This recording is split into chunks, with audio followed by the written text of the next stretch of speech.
life is not real. It is a construct. I call Sri Kumar. And are you refreshed? Yes. Good. Now what? We're ready for something here. Let's just move along and see what happens.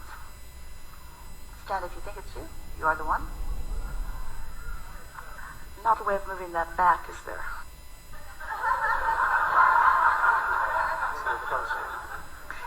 The carpet is not important. No. Move it off right now and move it back up. Just move it back as far as you can. Good.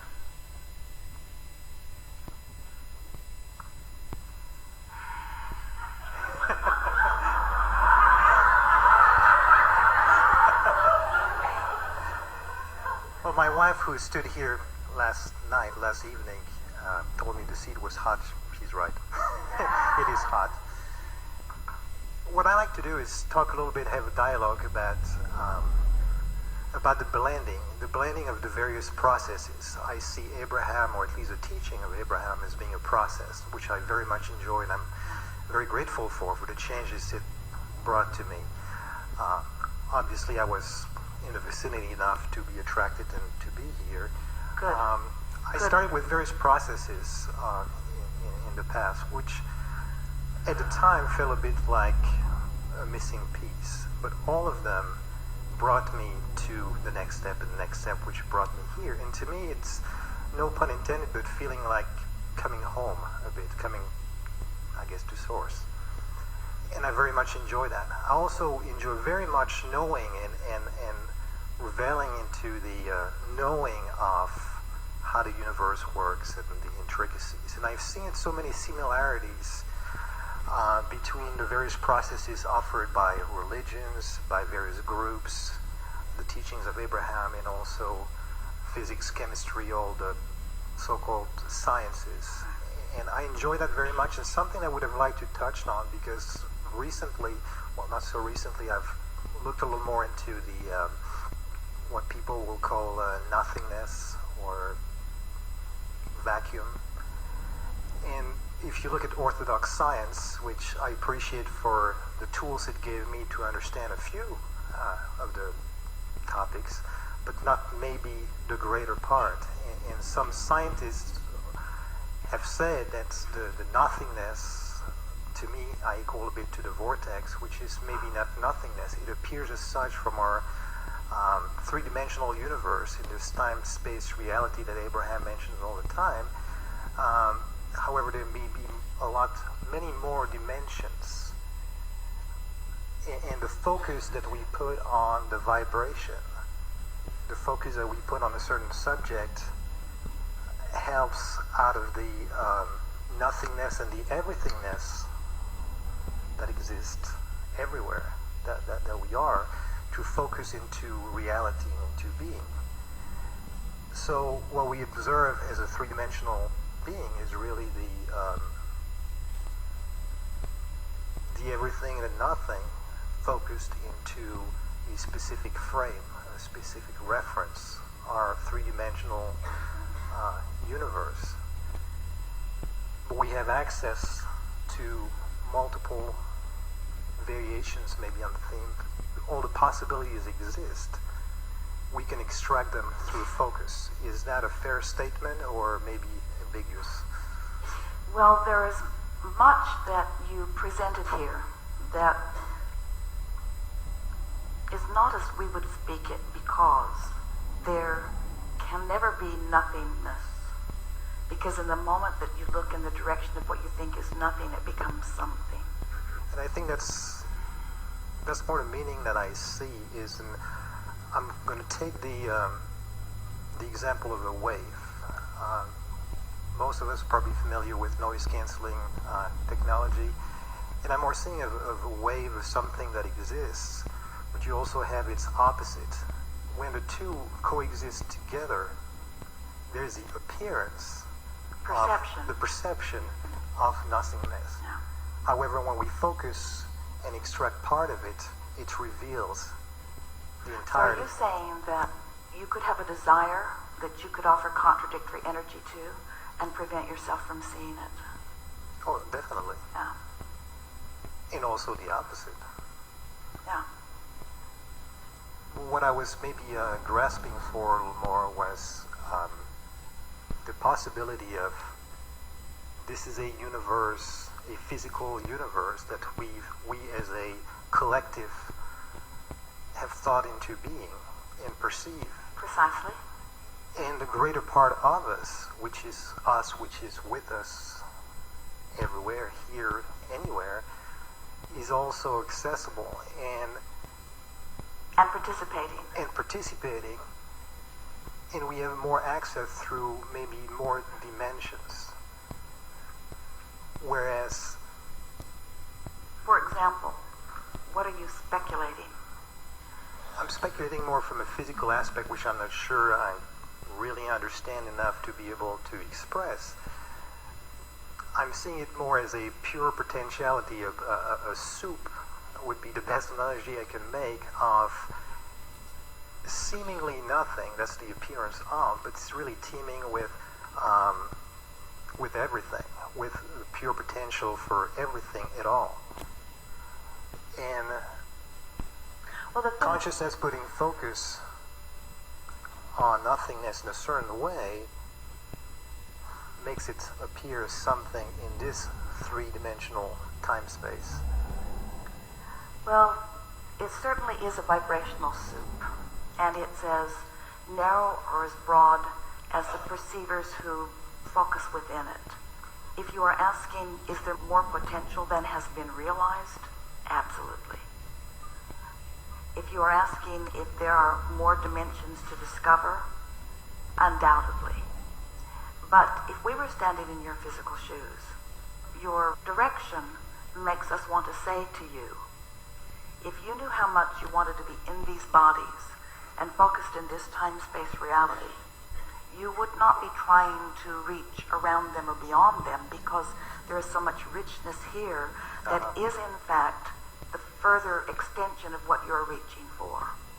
And while you can tell that there is something more to discover, we don't think that what you're really wanting to discover is a whole other dimension, because you have barely begun to scratch the surface of this one. It's a rare one of you who has come into enough vibrational alliance or harmony with your own intentions. And we think that's what you can feel a sort of calling toward. You talked about how it feels like coming home. And we wanted to say to you that you're not coming home to a homemaker. You're not coming home to a God. You're not coming home to Abraham. That feeling of coming home is here and there, here and there, here and there, completing the circuit, so to speak, so that the whole of you is experiencing the now. So there are a lot of people that are speculating about how many dimensions there are. And we say it depends on how you want to define them. There are as many dimensions as there are frequencies, and there are more frequencies than you can even begin to count. But no one is wanting to reach back into something that they were. Everyone is wanting to reach forward into what they are becoming. So this sensation you have about reaching for and discovering yet a new dimension is really what we were talking about earlier today, that you can't stand still because life is causing you to continue to ask for more and more and more. We're louder than we need to be, don't you think?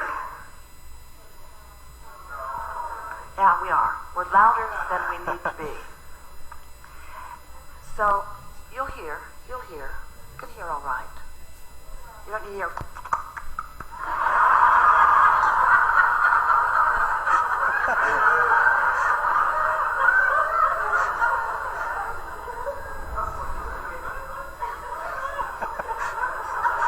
That's the next dimension.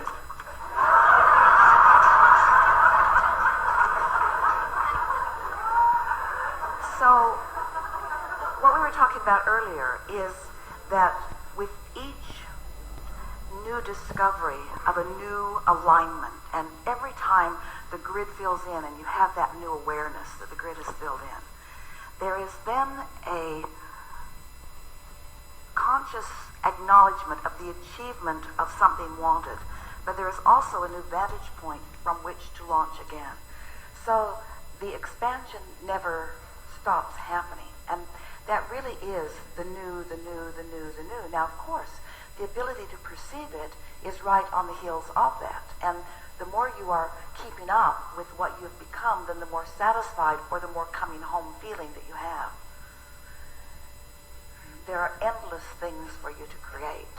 And there will be things that you will be creating 10 years from now that you're not even conceiving of now. And well, that is the excitement to me, is just understanding this, knowing of this leading edge perspective, and knowing that it's endless. There's always something more. And I have the impression right now that there's a lot of stuff that is known by a lot of people, maybe not by everybody just yet, or recognized as such, and that will be common knowledge. That will be common knowledge at some point, and I find it very exciting. But those on the leading edge will always be reaching beyond what the masses are now ready to accept. Right, and that's where I'm wondering whether there's some sort of, I'm going to call it new physics. It's not new, it's just new discovery Evolved of physics. Expanded physics. Not a new. There will not be something so startlingly new that you would call it even a new dimension. Okay. There is just more understanding of the vibrational basis that is you. When some speak of a paradigm shift, it is not that it has not already been discovered by many. It is that it is being allowed by more. So the basis, and therefore the opportunity for more to experience the leading edgeness, is greater. There's another piece here that we want to stick in here in response to what you were talking about. Let's see if we can get back around to it in a way that fits so that you feel the full benefit of it. As you first began, you were talking about that feeling of coming home and how a variety of processes that you applied felt like one led to another and led to another and led to another. And that certainly is the way the processes evolved. As we were presenting them, you were responding to them. But when you look back through the processes, and there have been many, and there will be many more, every one of them is offered with a singular intention, offered with the understanding that life is causing you to expand, but that you have not taken your full expansion. Because step one happens without your conscious awareness of it. You just cannot be here without being exposed to life, without being exposed to contrast, and therefore without being exposed to the constant opportunity to identify within yourself a desire for something beyond what is. It is just something that was already in place before you even got here and fully in place within you. It was like the system had evolved to the place that that was going to happen whether you were consciously aware of it or not. So launching rockets all over the place. And step two is already in place too, because we were fully aware of your vortex, of your expansion, and riding the rockets of those new desires continually. But the part that was missing for most of you was discovering a deliberate, conscious, easy to offer way of being in alignment with what you were asking for. So every process has been about helping you to find vibrational alignment in order to allow. And if you want to have some fun, go back through some of the processes that you've learned before, like the focus wheel, or even pivoting, or any number of them, and notice how they were also all pointed at going general. Every one of them helps you to become more general in order to do more allowing. So you might say that we just keep talking about the same thing over and over again as you continue to discover new ways of applying it to whatever you're living now.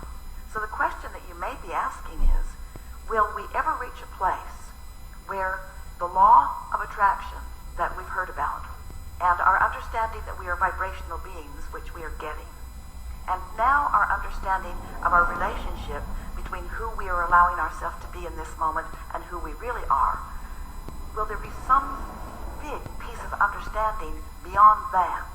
And the answer to that is no. Once you come into that conscious awareness, then all of your attention will be upon defining what you specifically want and deliberately aligning with it. In other words, it's taken all of this conversation just to get you to the point that you were at when you were born. There's hope. In other words, you knew all of that when you came forth. So what happened that took you back from that? Well, the first thing that happened is you lost track of your guidance because you thought your mother was your guide. You lost track of your own gut instinct because you listened to your coach or to your teacher or to some other mentor or to your peers. You let something outside of you be a more important influence. So you began to strive to serve other masters rather than to feel the alignment of who you really are. So that's not a new dimension. That's just understanding where you are within this one, you see. A better application of the tools with which you were born. And by that tool, we mean your mind, which is your ability to focus, and your solar plexus, which is your ability to sense emotion. In the same way that your eyes are the tool with which you translate vibration to see, and your ears are the tool with which you translate vibration to hear, your solar plexus are the tool with which you translate vibration to feel emotion and to sense your relationship with what you want.